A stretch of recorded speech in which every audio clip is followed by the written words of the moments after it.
President Trump has no plans on ending the government shutdown. That's because he wants funding for his wall along the United States southern border, which he says is a threat to national security, as a steady stream of people have made their way from Central America to Mexico in the last couple months.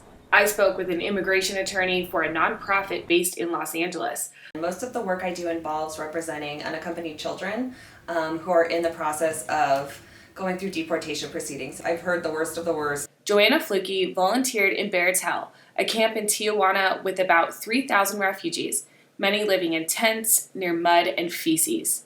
During this administration, the policies have really shifted to narrow that right as much as possible. That right is to seek asylum. The U.S. has really stemmed the flow of asylum seekers who are able to access the ports of entry, and because of all the changes in policy, it's resulted in thousands and thousands of refugees being stuck just across the border. She was there to help people prepare for their credible fear interview.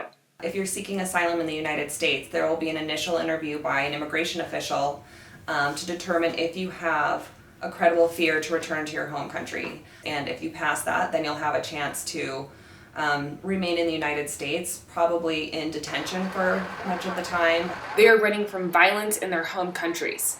The people that are trying to get over, the ones that I talk to, they're women, their children, their fathers with their kids, their young families who weren't safe, women who have suffered severe domestic violence at the hands of their spouse and they can't leave that relationship, or children suffering child abuse, or because someone in your family maybe was involved in the gang and now they're trying to kill the rest of the family. They will have to present their case in immigration court in front of a judge.